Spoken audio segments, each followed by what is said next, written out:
presencia de personalidades tan distinguidas como el doctor Horacio Aguirre, el doctor Beato, el doctor Lustó, en realidad todos y cada uno de ustedes, para poder hablar hoy día de democracia y autoritarismo en América Latina.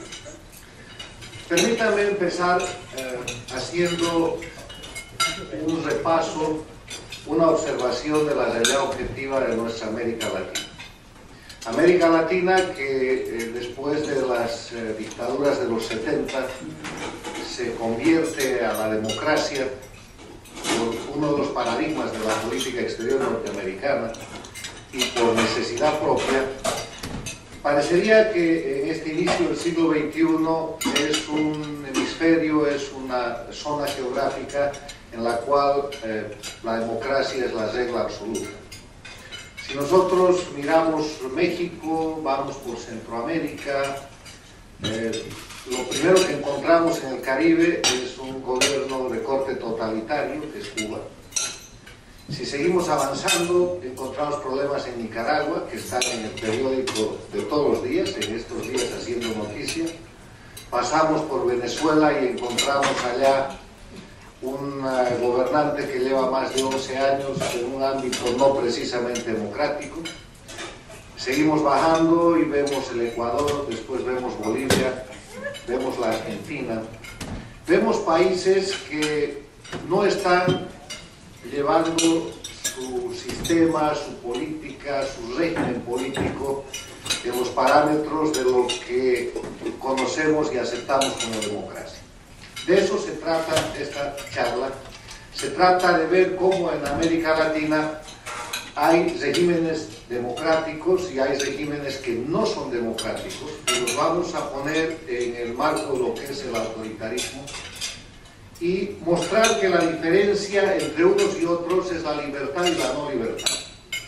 El eje a través del cual vamos a medir esta diferencia es la libertad, y para eso vamos a dejar de lado algún tipo de conceptos que han ido perdiendo vigencia o que no tienen actualidad hoy en día, como ser, por ejemplo, el tratar de observar la realidad política latinoamericana a través de las derechas y las izquierdas.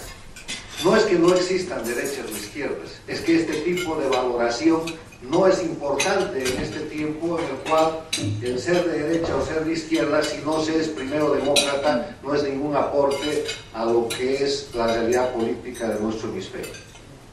Para eso vamos a hacer una revisión de lo que son los regímenes políticos y vamos a ver una visión de conjunto viendo ejemplos específicos de algunos países que presentan rasgos más marcados de no democracia.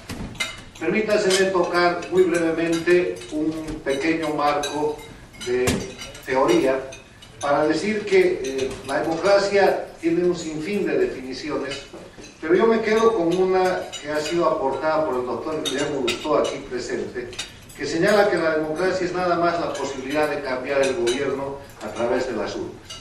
Hay autores que han dicho que la democracia es el gobierno del pueblo y para el pueblo, que la democracia es el gobierno a través del cual uno está en capacidad de elegir sus representantes. Hay un sinfín de definiciones, pero ateniéndome a este concepto además muy reciente de Guillermo Lustó, de que democracia es nada más la posibilidad de cambiar el gobierno a través de las urnas, el próximo concepto que tenemos que tocar es ¿qué es el autoritarismo? ¿Qué diferencia hay entre autoritarismo y dictadura y totalitarismo? Para que cuando entremos al análisis de la charla misma podamos hacer uso de estos instrumentos. El autoritarismo desde el punto de vista de la ciencia política puede ser de tres clases. Puede ser un autoritarismo que tiene que ver con el régimen, que tiene que ver con la actitud del gobernante en segundo lugar, que es más bien un autoritarismo de carácter psicológico o personal, o puede ser un autoritarismo que tiene que ver con la ideología. Regímenes autoritarios de cualquiera de esos tres tipos los ha vivido América Latina y los ha vivido el mundo, sobre todo después de la Primera Guerra Mundial. El autoritarismo no es otra cosa que el abuso de la autoridad en el ejercicio del poder. Y en ese sentido podemos ya empezar a poner entre los países autoritarios a un conjunto de gobiernos que han llegado a esa condición a través de las urnas, pero que han empezado a ejercer más allá de la ley y más allá del derecho, autoritariamente, con fuerza, más allá de lo que son las normas, ese poder para el que fueron elegidos. Pero cuando el autoritarismo va más allá, llegamos a una situación que se conoce como dictadura. Y la dictadura es el hecho en el cual el autoritario se apodera ya o se ha apoderado ya de las instituciones que forman la institucionalidad democrática. Y para pasar de la dictadura al totalitarismo no hay otra cosa que establecer un elemento adicional. El régimen totalitario es el que se mete en la vida privada del individuo, el que controla la individualidad, la vida e incluso la intimidad del individuo. Entonces, si manejamos estos conceptos, nos planteamos responder unas cuantas preguntas. Primero, si todos los países en América Latina son democráticos. Segundo, si hay autoritarismo en América Latina y cuáles son los países donde el día el autoritarismo está vigente. Si hay dictaduras, si hay totalitarismo. Yo voy a dar una opinión, pero con las herramientas que les voy a proporcionar, ustedes mismos han de poder establecer sus conclusiones y ver cuáles son los países, los regímenes, los gobiernos democráticos de hoy en día y cuáles son los que se han alejado de la democracia en cualquiera de estos aspectos, en cualquiera de estos puntos de la gama del autoritarismo, la dictadura o el totalitarismo. Para esto, empecemos analizando las variables que nos presenta un Estado, que nos presenta un régimen, que nos presenta un gobierno. Primero, los poderes del Estado. Todos sabemos que en democracia tiene que haber división y coordinación de poderes y que esa es la base de un gobierno democrático. El poder legislativo no es pecado que tenga una mayoría que esté conectada o esté coordinada con el poder ejecutivo, eso no deja de ser democracia. Lo que sí hay que preguntarse aquí es que si hay juego limpio, si hay posibilidad de que los mecanismos, el sistema de frenos y contrapesos característico de toda democracia funcione.